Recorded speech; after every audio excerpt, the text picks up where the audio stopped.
Bitcoin Group, the American original. For over the last 10 years, the sharpest Satoshis, the best Bitcoins, the hardest cryptocurrency talk. We'd like to welcome our panelists, Victoria Jones from Satoshi's Page. Good evening, everybody. And I'm Thomas Hunt from the World Crypto Network. Moving on to issue 1, Bitcoin, the price. Why Bitcoin has rallied to $112,000 record high, while stocks are wobbling.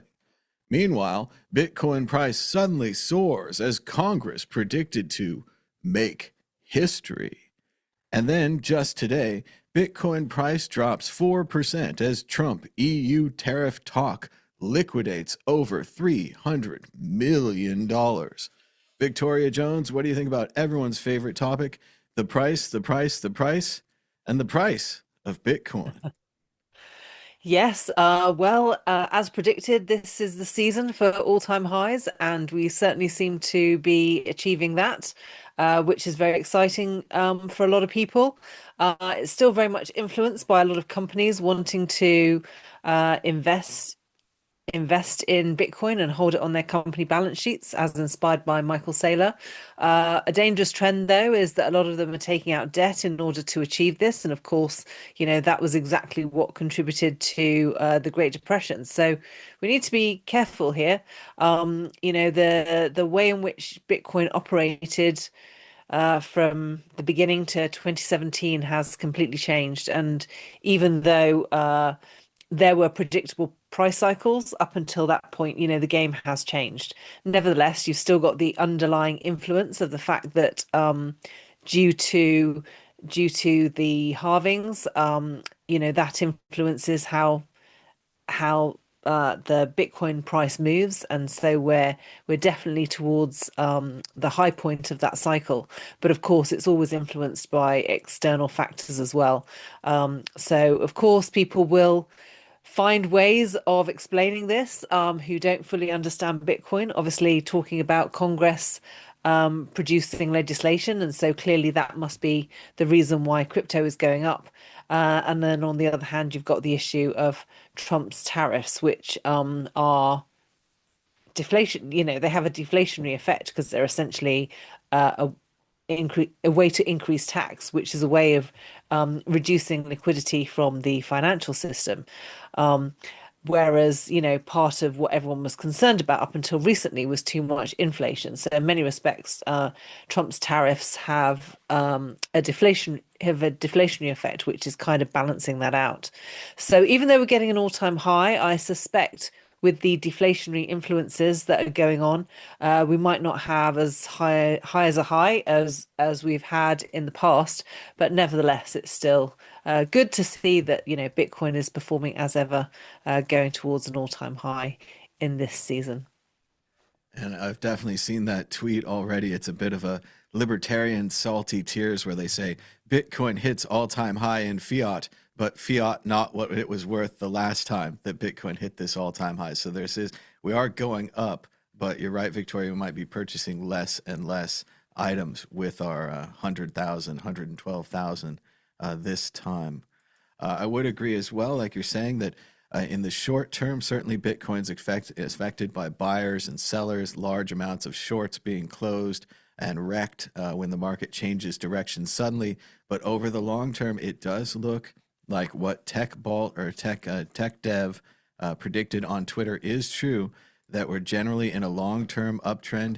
We seem to be driven by the 4-year business cycle, perhaps not even the 4-year halvening cycle, but this business liquidity cycle where liquidity goes in and liquidity goes out, and we just seem to be going up. Like Victoria said, they want to link it to the news. They want to say it's Congress. They want to say it's this.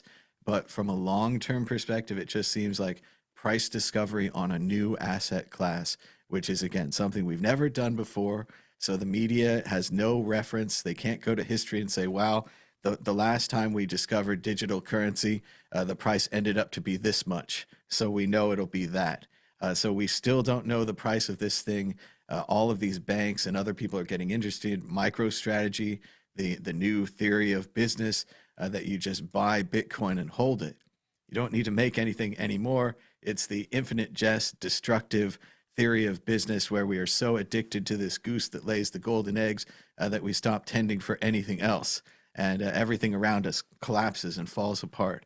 And you can see a lot of this in the conservative political strategy of me first and only me, which we see strongly expressed by this administration. I expect to hear more about this fantastic new philosophy next week at the Las Vegas Bitcoin convention, which has gone hard right, with Vice President Vance speaking, the president's son speaking, and so forth. But what do you think, Victoria? We're in a new world now of Bitcoin price. Like you said, it's large players, Sailor, banks, corporations, giant Japanese companies buying $1 billion worth of Bitcoin. Do you think they'll get cold feet? How does this affect? Whereas before it was smaller hodlers, we haven't seen retail come back yet, have we?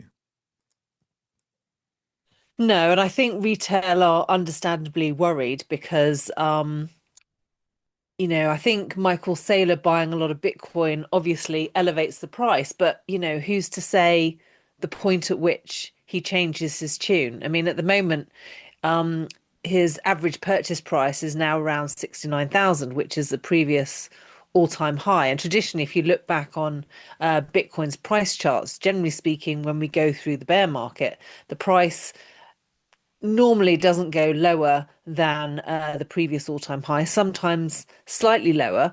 And so looking back on history, it would seem that Michael Saylor's strategy is, no fail. But the thing is, the financial system is becoming increasingly fragile. And the more these companies rely on having Bitcoin in their balance sheets, and people are still relying on their pensions for their pensions to invest in companies that invest in Bitcoin, all of that system is could be subject to fracture at any moment. And at that point, especially if you don't actually hold your Bitcoin, it could be lost.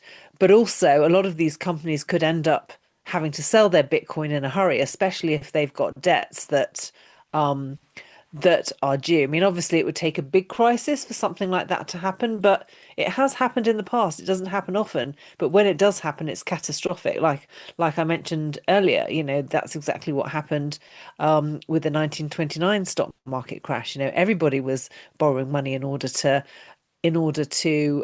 buy stocks. It seemed like such a winning strategy that it could never fail. But of course, the moment it failed, it was devastating for everybody.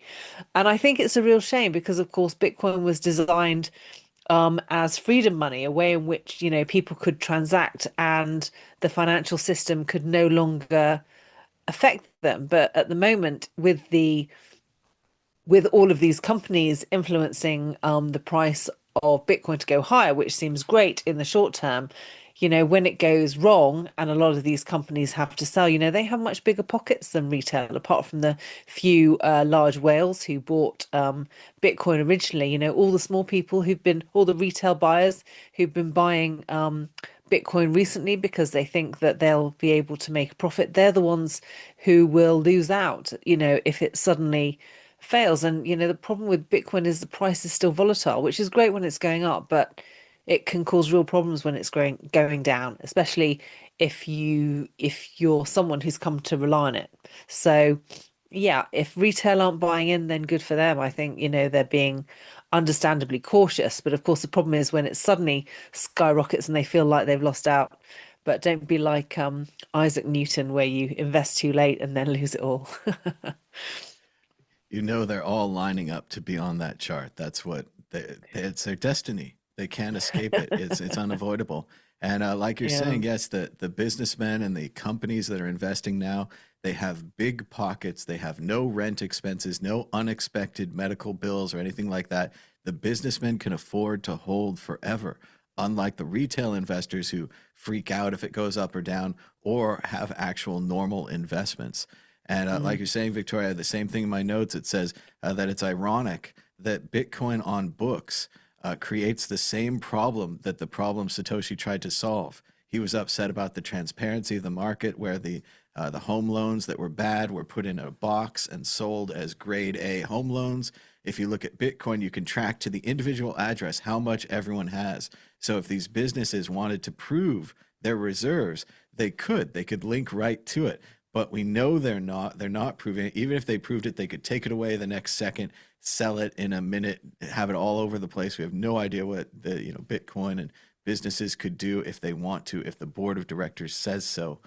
So it is funny to have this true, free, verifiable money be put back in the box again, and for them to be hailed as business geniuses. We thought of this brilliant pirate at 40 Ponzi scheme, centralized holding Bitcoin scam, which exposes you to security risk. It exposes you to board of directors don't like Bitcoin risk. It exposes you to Michael Saylor's cousin, stole it or lost it or anything. There's so much additional risk by forming these large pools of Bitcoin that they seem obsessed with building. From a network perspective, it's ridiculous. Why would you store all of your data, your valuable data, in one large pool and then build many more large pools where all the data could be stolen? And one more thing I'd say, Victoria, from my notes is just, we know, you and I know, Bitcoin's not a conspiracy theory. It's based on math. It's really straightforward. It's really open, left, right, libertarian, cypherpunk, whoever you are, you can come in and find something in Bitcoin. But because of what's happening in the larger view, companies like Saylor buying it all, rich people buying it all, it seems like something only for the rich. Where the first couple times it was those crafty early nerds that made money. Now it's these stock market Wall Street guys who are just smarter than me and faster and know everything. And anything you could do to convince people that Bitcoin is a conspiracy theory and that it's worthless is being done very successfully. And I really feel like the people are not getting Bitcoin. They're not getting into it. They're not getting their chance to stack some sats, whatever slogan you want to use.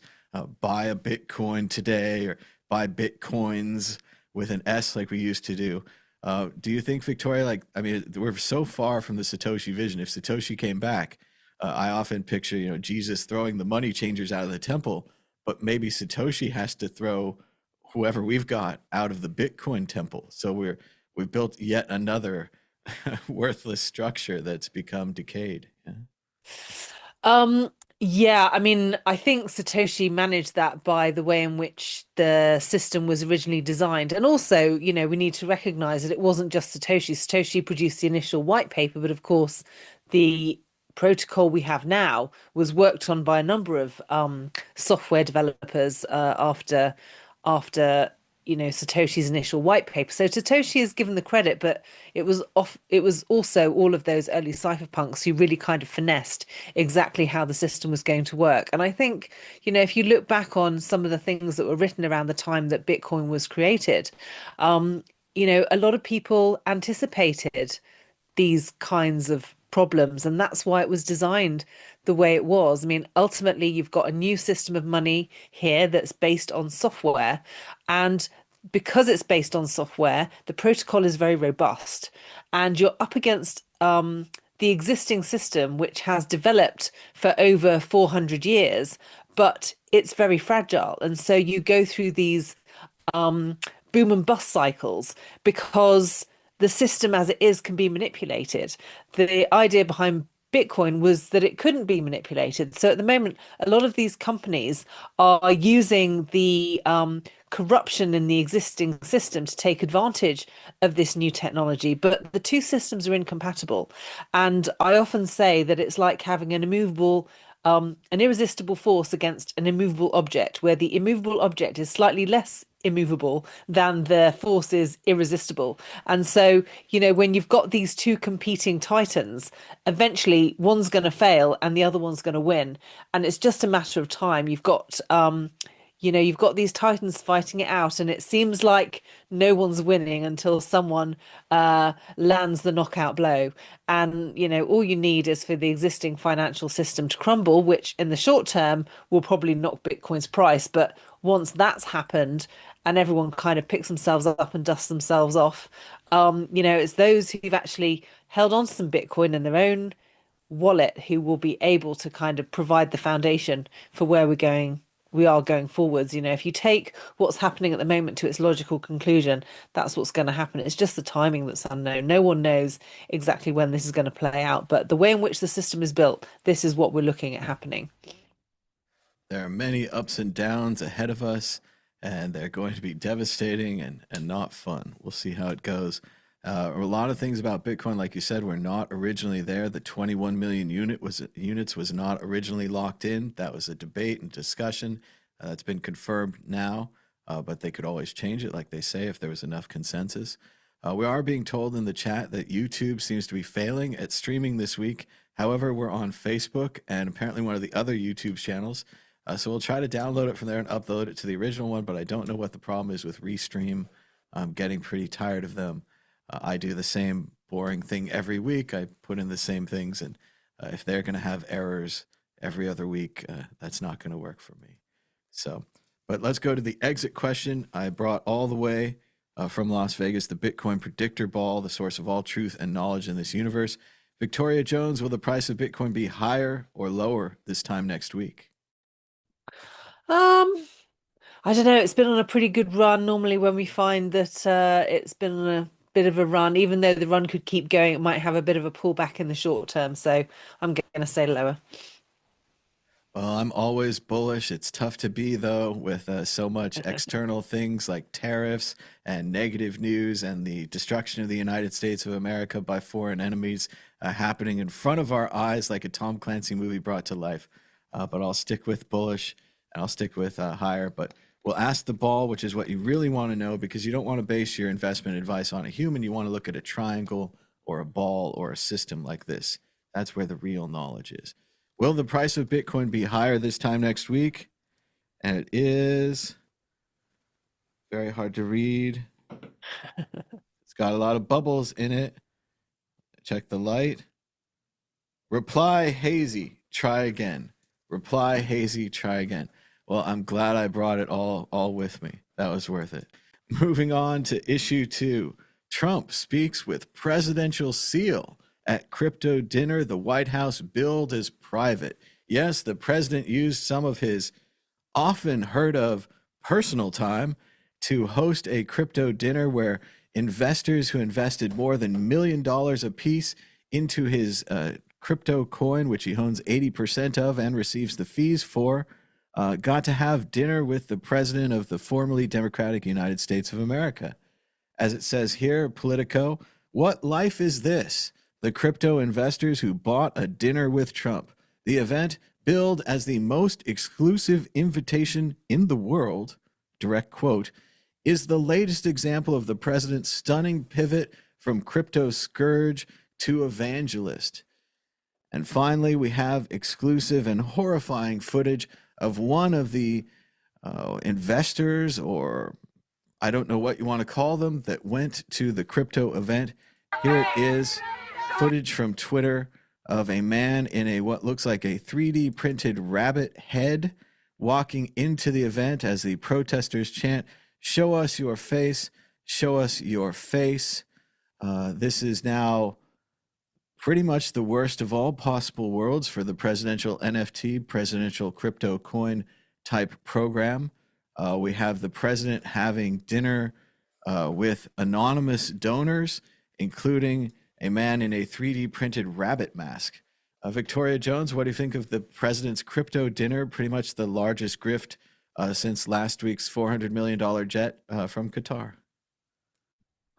Yeah, it's not ideal, really. I mean, a lot of people always had concerns about government going this way and presidents taking personal advantage of that position. And a number of laws have been written and set up to try and prevent that from happening. You know, corruption in politics is a big concern for everybody and has been for a long period of time. And of course, you know, situations like this suggest that, you know, if people can get away with it, they're going to. And unfortunately, it's the weaknesses of our existing system. A lot of people like the fact that we have a government. They feel it provides a level of protection, especially welfare protection, if things go wrong. But of course, we pay a high price for that in the fact that, you know, you have centralized organizations who make decisions over the way in which our lives should be run. And as time goes by, those laws become more and more complicated and more problematic. And, you know, this is an example of that. It is interesting. I hear a lot of people saying, "Oh, it's better because it's in public. The government's always been for sale. It's always been a scam, but now he's doing it publicly." And I want to tell you from historical example, it's not better when it's public. It's not better when the KKK stops wearing masks. It's not better when they're out there in the street doing whatever they want and being as corrupt as they want. This is a horribly corrupt event. This is the culmination of corruption. This is so far beyond what we used to talk about with NFTs. We used to talk about fan clubs and your favorite band having a concert and inviting you because you held the NFT. We used to talk about maybe a famous actor could have their own coin, sell their coin maybe for environmentalism or some kind of positive thing to give the money away and then have a dinner like this. We never pictured in our wildest dreams that the president of the United States would have a $300 million for himself private personal dinner where allegedly he uses the seal of the United States, which is specifically against the law, at the dinner and keep the money and just keep the money. And that everyone would say, oh, it's totally fine that he made $300 million for that dinner yesterday, even if nothing happened. And it sounds like things did happen. They're starting to get, we were in many phases here. First, we were in the, I can't believe the president's having a crypto dinner phase. Then the actual dinner happened. Now we're in the post-crypto dinner phase where the media is going to do everything they can to find out who this man in the rabbit suit is and so forth. This is a horrible decision. I want to say that this decision it goes down in the series of horrible decisions going back to that movie that Denzel Washington did about the drug kingpin. I think it was called American Gangster. And he was completely unknown. The FBI knew nothing about this kingpin until he went to a Muhammad Ali fight in a chinchilla coat that no one at the fight could afford. It made him stick out just like Mr. Rabbit here, who's made a horrible decision. I can only hope this is performance art or some kind of $1 million joke that someone has put together. If you are really this evil genius in your rabbit costume and you showed up to the thing to bring this attention to yourself, you are a true absolute fool. And I don't know how you got the billions of dollars or millions or whatever to buy this Trump coin and so forth. It's a mysterious and magical world out there, Mr. Rabbit. Certainly wish you the best, whatever. I have no information about the rabbit. But Victoria, what do you think about this phase 3 that we've entered where obviously the guest list of the crypto dinner will be found out? And if they do receive any favors or any legal or benefits otherwise, there will be a list. I don't know if anything will happen, but that list will exist. The corruption will be on paper and everyone will know. I don't know if there'll be any penalties or anything, but what do you think about this incredible new phase of crypto dinner that we're in? Well, it's just if you understand what's going on, it's disturbing. But the thing is, a lot of people just don't understand, and they're so busy interacting with their own lives, they don't have time to care. And even if they did care and they could, what can they do about it? So most people, like most things, they just ignore it and kind of carry on. And it's very difficult to know what to do in these sorts of situations. I mean, the only thing that gives me hope is the fact that the way in which Bitcoin has been designed is so robust. All we can hope for is the point at which the existing system collapses and you've got a really strong infrastructure here with which to kind of build again. But of course, that transition is going to be horrible for lots of people. And all of this corruption just makes it even more horrible in the process. And so, anyone who's involved in this, they kind of have a choice. Do they go along with the corruption because they think, great, let's make hay while the sun shines and we'll jump on the bandwagon? Or do you stand back with a bit more wisdom and understand the bigger picture of what's going on and recognize that, some of these choices are a fool's game. They might make you money in the short term. I mean, we've been seeing this for years. A lot of these meme coins and altcoins, they'll have huge spikes, but then the price will crash and then they never recover. And there's been enough of those situations happening now that enough people should know that this is how the story plays out. However, there are some people who've done really well out of it. And, there are people who want to follow on that trajectory. But, anyone who's going to do some serious study and use a bit of wisdom, just, stay well away or use only small amounts, if you really like gambling. But, there are some people who aren't going to take that advice. But for the average person who's interested in Bitcoin, and hopefully they're the ones who are watching this channel, just be warned, don't look at these people green with envy and think that's something you need to copy. Because, as we've seen time and time again, these things will play out in the fullness of time. And you really don't want to be on the wrong side of history when it does. It is worth noting that all other technologies have been subverted. When the radio started out, you could have your own radio station, community radio. When newspapers started out, you could print your own pamphlet, you could have your own newspaper. When television started out, you could have your own television station. And when the web started out, you could have your own web page. And none of those are true anymore. Even the web page thing, everyone has a Facebook, they have a Twitter. I almost said x.com. I don't think I'm going to start doing that. But yes, you can have all of those things as long as they're owned and controlled and not on your own, which is the way that the web was originally designed. As you can see, we've drifted quite away from the original idea of having your own server and hosting your own data and talking to other servers, which obviously didn't work when one of those servers went viral and got all the traffic. So we changed the way the internet was built in a horrible way that's trapped us by advertisers and Facebook and Twitter and YouTube and other companies that censor what you say and control what you say. The internet might go back that way, but like Victoria said, with Bitcoin, it's in the DNA of the technology. Bitcoin itself is the Trojan horse with Trojans inside it. And inside of that is another Trojan horse with more Trojans inside it. And the business people have taken it inside the walls and they think they've tamed it. And it's a really great horse. And they're going to make a lot of money with this horse. But they can't get away from the original design of Bitcoin and the reality of the code and the way that it runs and the way that it doesn't care. Bitcoin doesn't care about them. And they think that once they've acquired a lot of it and they've gone to all the meetups and all the meetings and all everything and have their conventions, that they will get to the developers and they will acquire this power over Bitcoin. As we saw last time when they tried to take over Bitcoin with the Bitcoin 2x debacle with Coinbase and the other largest companies in Bitcoin trying to say, no, you should let us maintain the code, not that open source thing that actually built Bitcoin. Us, the companies. And they're going to try it again and they're going to fail again. And there's going to be this Bitcoin adoption, Bitcoin unadoption, Bitcoin adoption type thing that happens. And everyone will say it's dead. And they'll say the companies have left you. The governments have left you. You have nothing left except for the code and the network effect that just keeps going up. More and more users every day, more and more wallets downloaded, more and more price going up, et cetera, et cetera. It just keeps happening. But yes, we're going to have to wait forever. And still going back to what we've said before, but I think it's worth saying again, the right-wing Bitcoiners have had incredible successes. They have made incredible friends at the highest level of the formerly democratic United States government. But I think that in the long term, they've set us back. Bitcoin is for left-wing and right-wing. If we were in the middle, we could get people from both sides.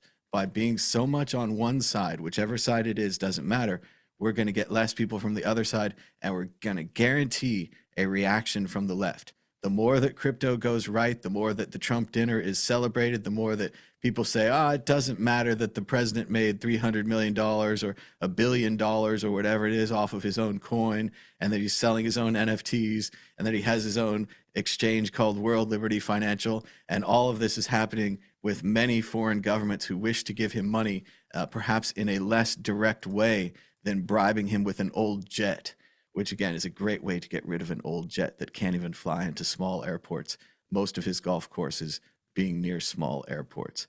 But Victoria, what do you think about the idea that I keep espousing, that the right wing may have won, and it's wonderful to win, and in the short term, it seems like they are on top of the world, but in the long term, this dual left and right strategy would be more successful, and especially thinking of this Bitcoin conference, which now seems horribly right-wing and perhaps destined to stay that way. Like eventually they'll be displaced by a left and right conference or a hard left conference. Who knows? What do you think, Victoria?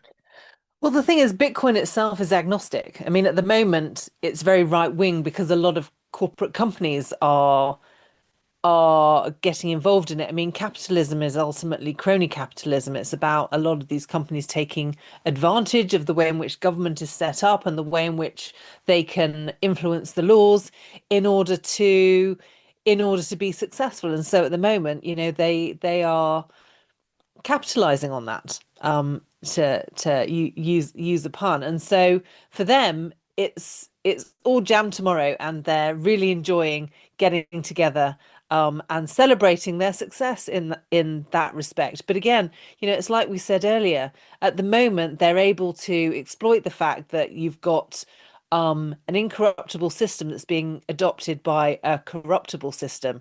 And eventually, the incorruptible protocol will disrupt the corruptible system. And at that point, their game no longer is successful. Crony capitalism will be broken by Bitcoin. And so at the moment, they can't see that and they think they're winning, which is why I think a lot of these conferences do appear to be more right wing. But, there are a lot of people with left wing politics who are interested in Bitcoin because they're interested in how it helps society. And it's a very different focus. But, politics, the way in which politics is designed, it's kind of very left and right. Whereas, there's something for everybody in Bitcoin, whether you're left or right, it kind of takes the ideals of both systems and kind of marries them together. That's the advantage. It's not right wing or left wing when it comes down to the actual protocol. And it disrupts both systems.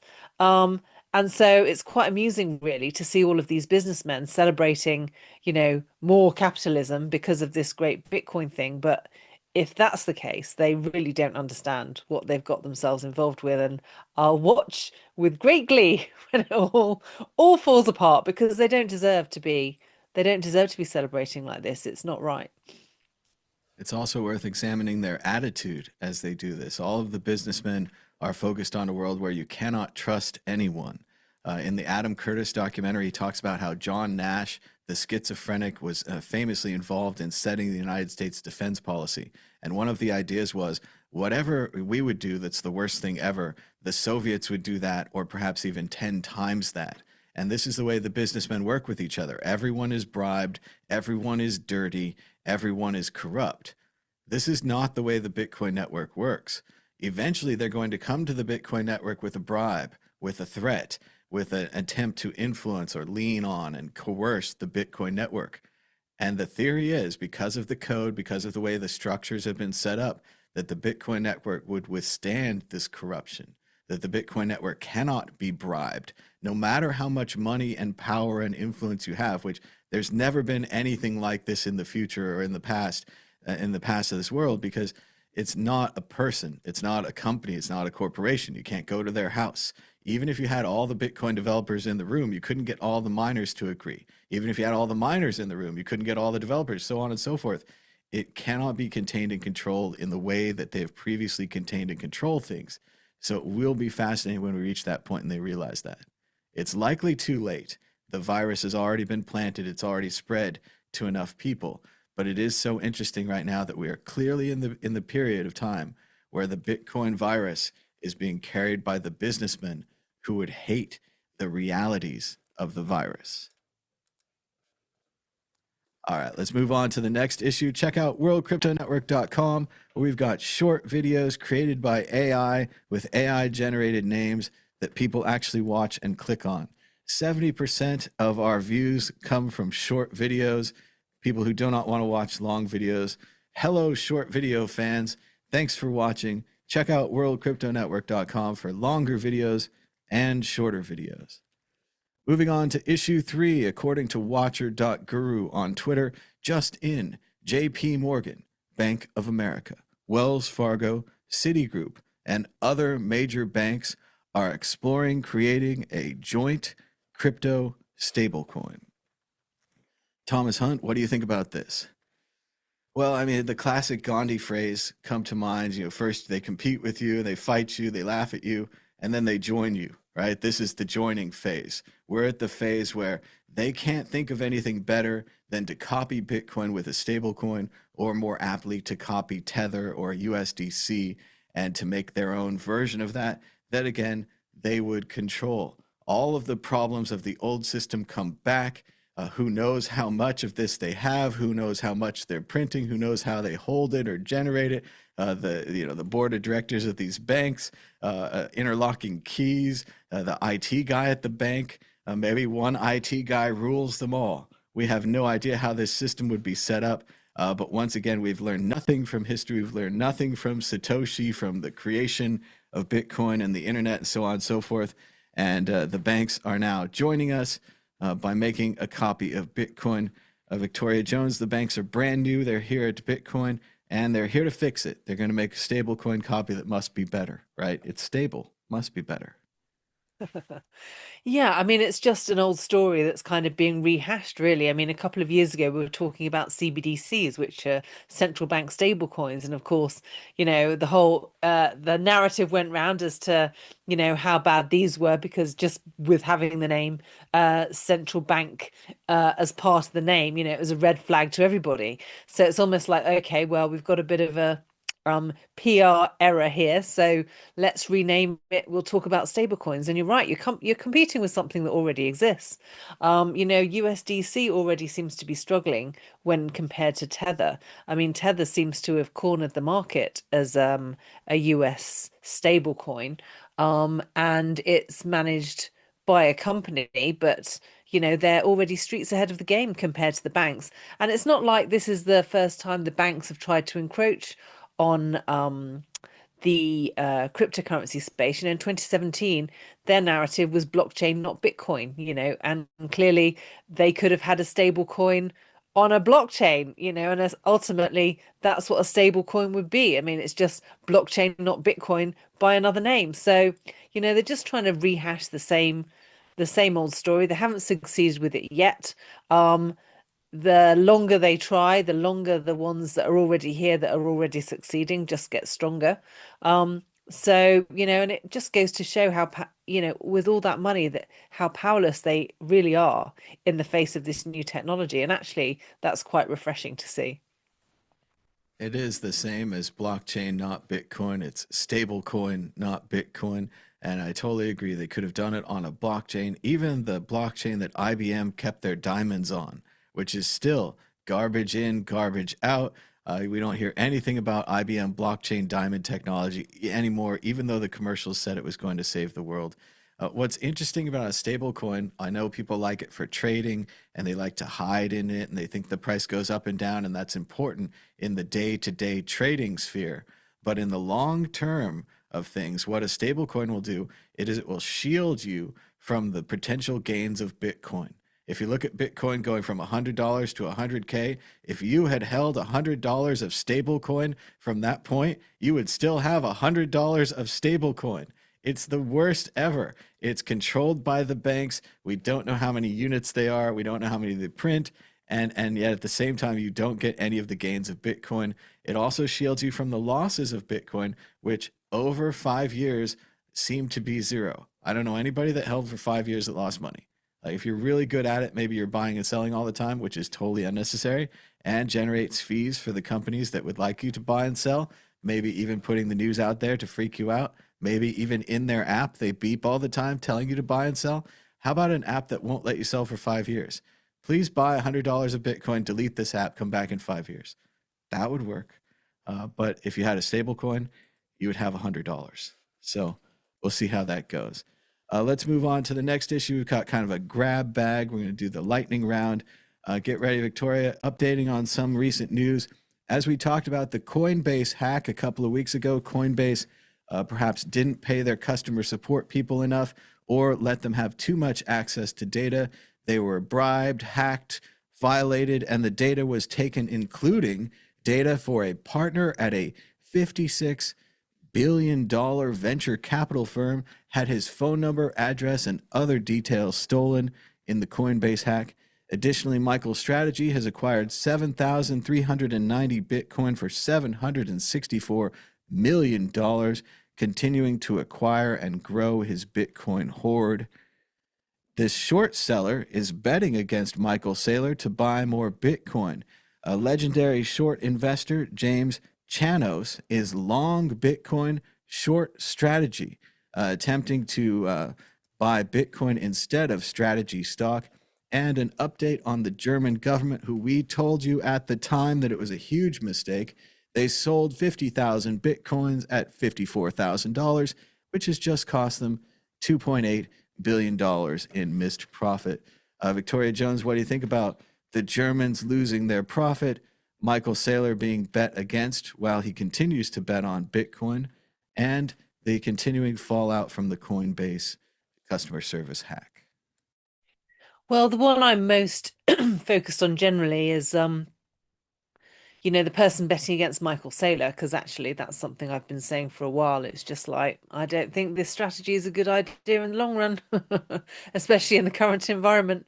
So I think whoever's doing that is quite smart. I mean, in initially when Michael Saylor got involved in Bitcoin, I was impressed that someone had at least seen the opportunity, but I think he's taken it too far. And I think, those who are taking out loans in order to buy Bitcoin in order to put them in their company. It's totally against the spirit of what Bitcoin's all about. And I know that all of these companies, their goal is to make money, and so, we need to do whatever it is we need to do in the meantime. But, I think they're setting themselves up for disaster, really, and anyone else who's investing in them. Again, it's a bit like the meme coins. You'll do well in the short term, but when things turn in the other direction, it's going to, there will be trouble.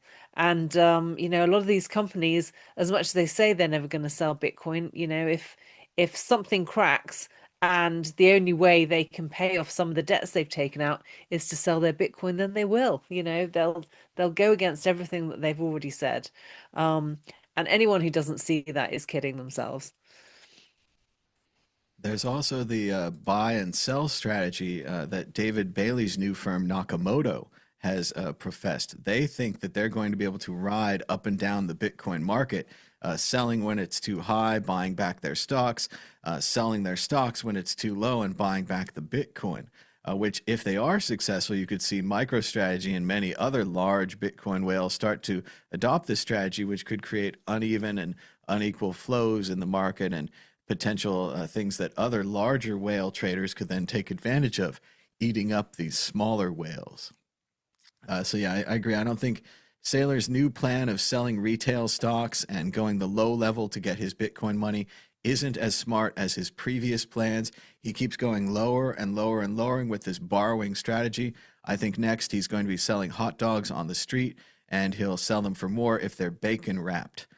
Still buying the Bitcoin, but like Victoria said, if the board decides it goes the other way, if Bitcoin becomes illegal because they realize that it's full of Trojan horses and Greeks all the way down, just nothing but Greeks, and they can't get them out of the system, and they can't get off of the Bitcoin once they're onto it, they might realize that and crash the price, which would crash Michael Saylor's day. As for the other stories, just to cap a little, it's still unfortunate about this Coinbase hack. Coinbase was so bulletproof for so long in so many ways, but it doesn't seem like they managed their customer data properly. This gentleman now has his phone, his address, probably how much money he has, all stolen in this leak. It's bad, bad, bad. And as we talked about last week, and I'm sure everyone in the chat's saying, this is why they shouldn't have to KYC. This is why Bitcoin doesn't have to KYC. This is yet another failed system attached onto Bitcoin. KYC is not in the design, nor is it necessary, and nor is it really a feature. And then finally, just to make fun of the Germans a little bit more, it was so obvious. They were rushing to the gates to sell this Bitcoin. They were so congratulatory and pat on their back about how great it was going to go.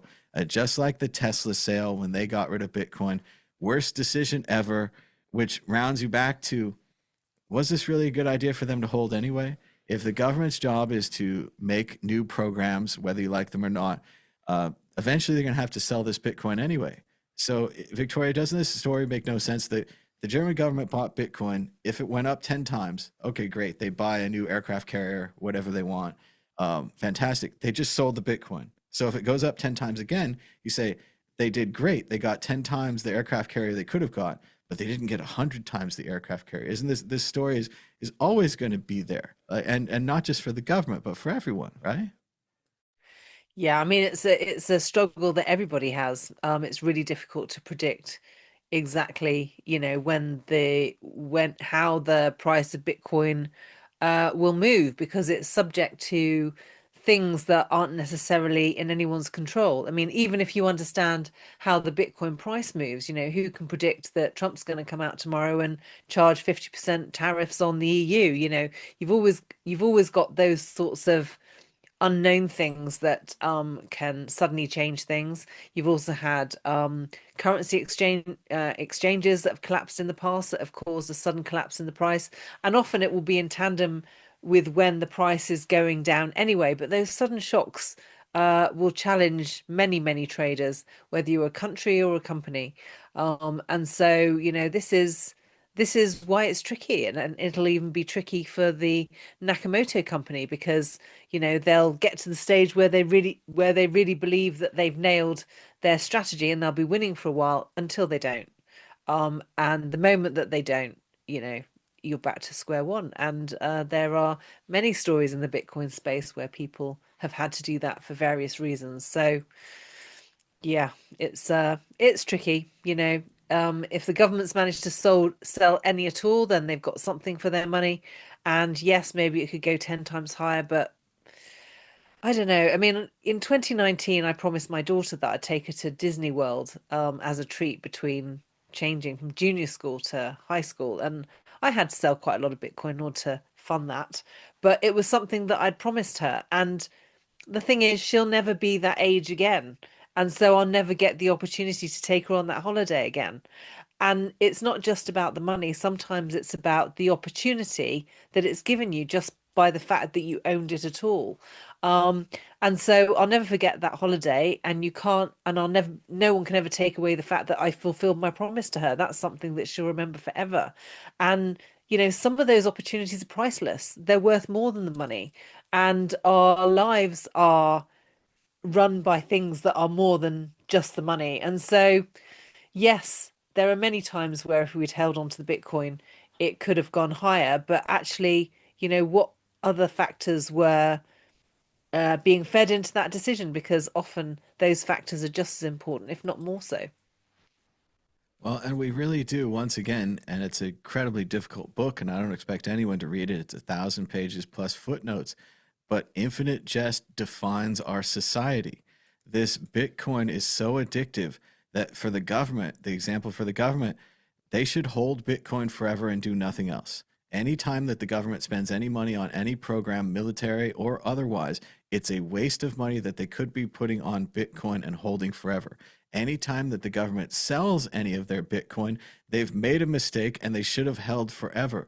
It's the same for businesses, it's the same for people. And it leads to this system where, like Victoria is saying, there's no color, there's no light in our world. You can't take a vacation, you can't spend any money because everything that you should do, if this strategy follows and if this investment and this line and these triangles or whatever hold up over 100 years, everyone's going to look at it and say, we should have done nothing but our lives but hold Bitcoin. We should have eaten gruel and stayed at home and not had any entertainment or not had anything in our lives, just held the Bitcoin. And it goes all the way back up. Businesses, it's a mistake to sell. States, it's a mistake to sell. And what's great is the media gets to have it both ways. When the price was down, everyone wrote articles about how MicroStrategy was in trouble, how El Salvador was in trouble, what horrible investments they made, what bad people they were, and all of your family members rubbed it in your face that Bitcoin was terrible and you were dumb for holding it. Now that the price is back up, the same people and the same family members are writing articles about how genius MicroStrategy is and how great El Salvador has done on their Hodl, and your family members are now trying to borrow money off you, etc. The same ones that wouldn't listen to you when the price was down. It's crazy, and it just keeps happening over and over again. And I just don't understand the libertarian perspective of wanting a government to hold Bitcoin. I ask individuals to hold Bitcoin. I want the retail, I want the small people, I want the developing countries. Still, like Andrea said, still I want that. I don't want the state of Arizona to have Bitcoin.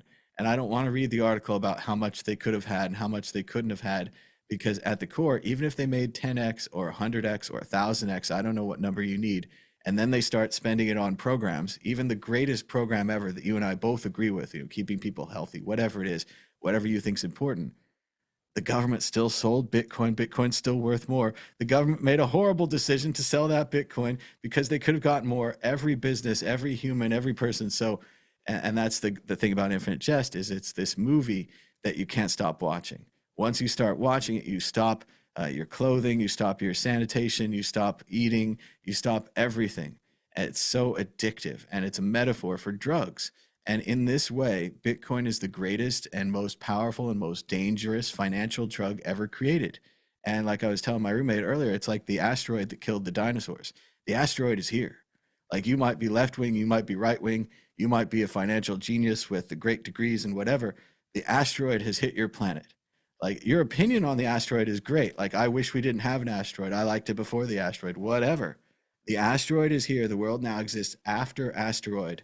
And I do think we have a second AI asteroid that's out there that will have similar changes, that is coming and is similarly in our orbit and unstoppable, except by those guys in Armageddon. If we could get Ben Affleck and some kind of rehabilitated Bruce Willis back in those oil drillers, they could drill down the asteroid and blow it up.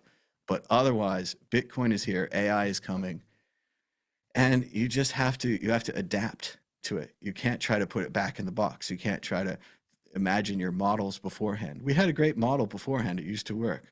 It doesn't work now. And I think this is just going to keep happening. Victoria, more on this? Yes, yeah. I mean, I completely agree with you. I don't have much more that I could add to that, but yeah. Yeah, I really don't get them wanting the states to hold it. I mean, it's fun that states could make money, but it's that same Tesla could hold it. I want them to make cars. Like, MicroStrategy doesn't seem to make anything. Maybe they make some conferences and stuff. It does seem like we're going to run out of initiative and desire to make anything, and that doing anything other than hodling Bitcoin is a waste and a mistake. And it's been true For the for a time while. being. Yeah, for For the now. time being, I think once you get wide adoption, obviously that's the point when everything changes. But for the moment, yeah, because we're still in a corrupt system that hasn't broken yet, but it will. Yeah, it does seem like we're just going to shift over, and there'll be a point Bitcoin where everyone wants dollars now, but on the other end, everyone will just want Bitcoin, and the whole system will have shifted, and then we'll see where we are then. But we're running out of time, so let's go to predictions or story of the week. Victoria, are you ready with a prediction or a story of the week? Go ahead.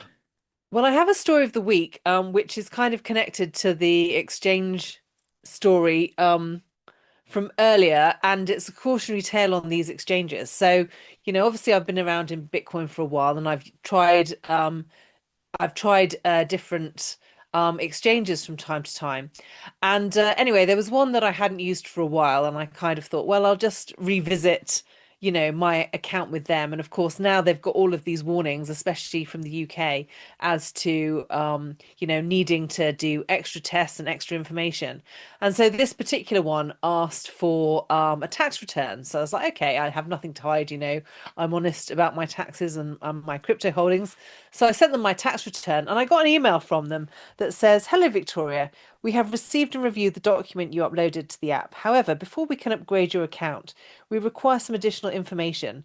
Our main aim is to establish the origin of the funds of your total wealth deposited into your account so far. Therefore, in order for us to verify your account for level 3, and as you have deposited only BTC in your account, please provide the official statement from the crypto exchanges you have sent BTC in the past in your account with transaction history and your name, or at least your email address, and some bank statements that show your salaries received or tax return at your crypto investment periods, or any other documents that you think could help us to verify the source of your wealth. For example, a property sale agreement, a proof of inheritance or donation, a loan, plus the corresponding bank statement showing the amount received. If you have invested in DeFi, please provide your wallet addresses or Explorer links and bank statements, tax returns that show your salaries received at your crypto's investment periods. Please note that we can only accept documents that contain your full name and have the date visible. Thank you in advance." It's just like, what the hell? It's like, forget it. I wanted to exchange 10 quid. No, I'm not going to give you all of that information. I mean, can you believe it? And so, I mean, some of these crypto exchanges, I mean, I know the legislation is terrible, but most people are just going to go, I don't think so. So I don't know if they're going to leave themselves out of business, or how many people are going to continue to want to jump through these hoops. But considering, how much information was leaked through that recent hack, can you imagine if I provided a crypto exchange with all that information, how vulnerable I would be if that got hacked? I mean, literally, you've got someone entire personal history. And also, you know, some of that Bitcoin, you know, in the UK, you're only meant to keep financial records for 6 years. So some of that information is from 6 years ago. I could have legitimately got rid of that by now, and not been able to provide it. And so I'm just kind of like, okay, the world is getting crazier, including crypto exchanges. So, you know, I think obviously we've seen a number of them fail, a number of them close. The governments are clearly trying to crack down on them, and in order to try and fulfill their obligations, a lot of these exchanges are clearly going to the nth degree to try and get that information. But for myself as a customer, it's like, forget it. I'll go somewhere else. Thank you very much. So yeah. So be warned, folks. You know, if you try and resurrect any of your old crypto accounts, forget it. You might even be better off closing the existing account and starting a new one. But yeah. It is an incredible amount of information, and everything is really linked to everything else.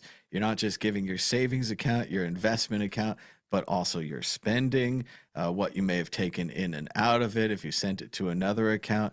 And like you said, it's not 6 years of data, it's forever of data, and it's all linked together. It never goes away. And if they get that one address at the top, it's possible they could link through to all your other addresses, even tracing them through other exchanges and places you wouldn't think possible. And even here in the United States, we've seen recently this disturbing trend of the Department of Government Efficiency, the DOGE, seems to be breaking into government databases and perhaps uniting all of this information together, which is something that the government silos were designed not to do. Just like the intelligence community before 9/11, they intentionally designed these various departments of governments to not share your information all together, so that if you work at the IRS, you can get access to the IRS data, but you can't get access to all the other social and medical and so forth information. It seems to be, we have limited information at this time, that behind the scenes, the Doge department seems to be uniting this data, which is fantastic for them and for anything that they can sell access to this or whatever, but is horrifying and very bad for you, because just as Victoria said, giving her blockchain address would have linked all of her many accounts, whether it's savings, investing, spending, retirement, all of these just instantly given up. In the same way, this new Doge data nightmare that this dystopia that they're building would be the same thing. If I have your social security number, I have your last name, suddenly I have everything you've ever done. I have all your library records. I have all your financial records. I have everything that you've ever done, your whole family tree. I have all your kids. I have every place you've ever lived, every phone number you've ever had, all of your data all together, all conveniently and quickly searchable, stealable, copyable, could be in a foreign government's database right now. We have no idea.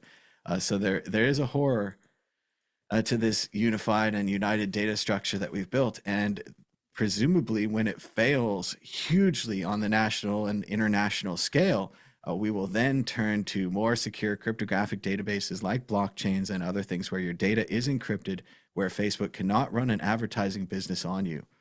Fun story, I went to a party in San Francisco once with a friend of mine who used to work at Oracle and Zynga and all these Facebook companies. And I met a guy who was one of the early Facebook employees, like top 20.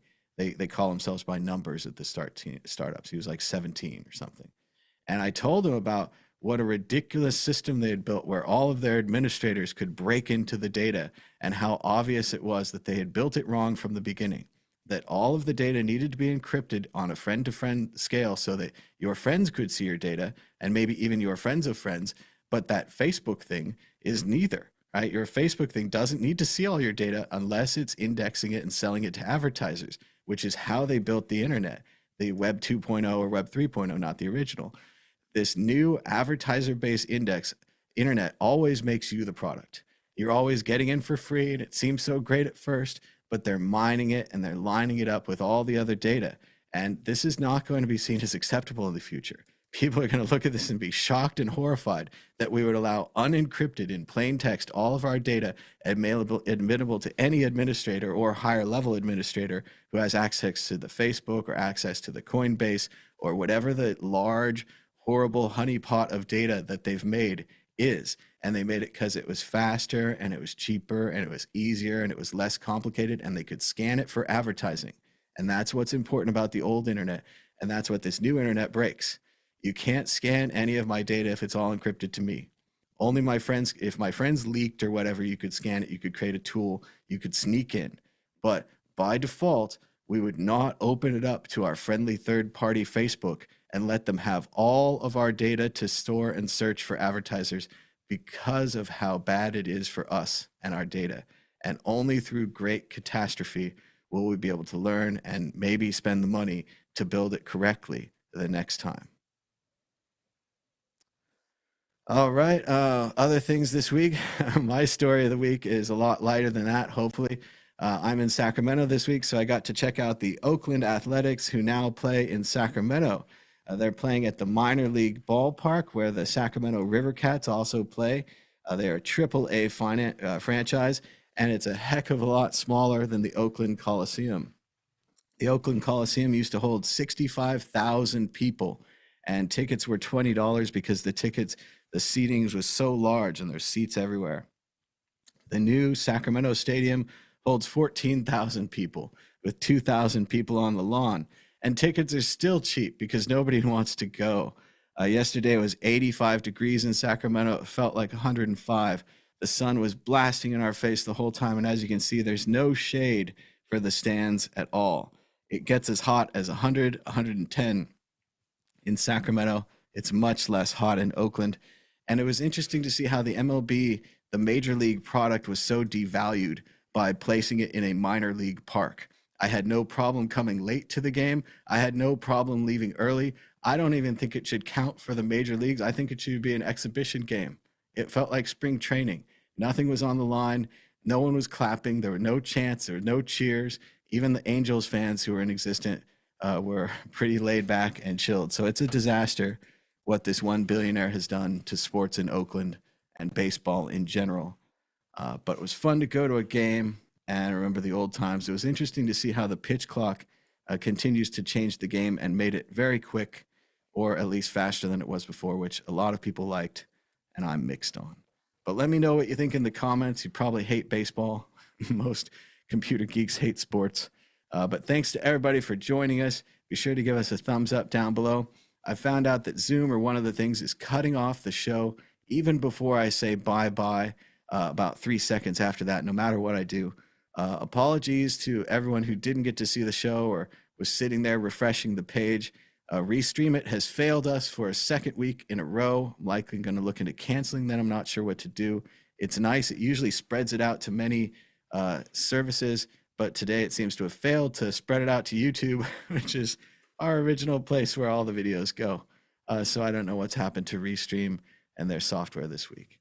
But thanks to everybody for joining us. Until next time, bye-bye. Bye.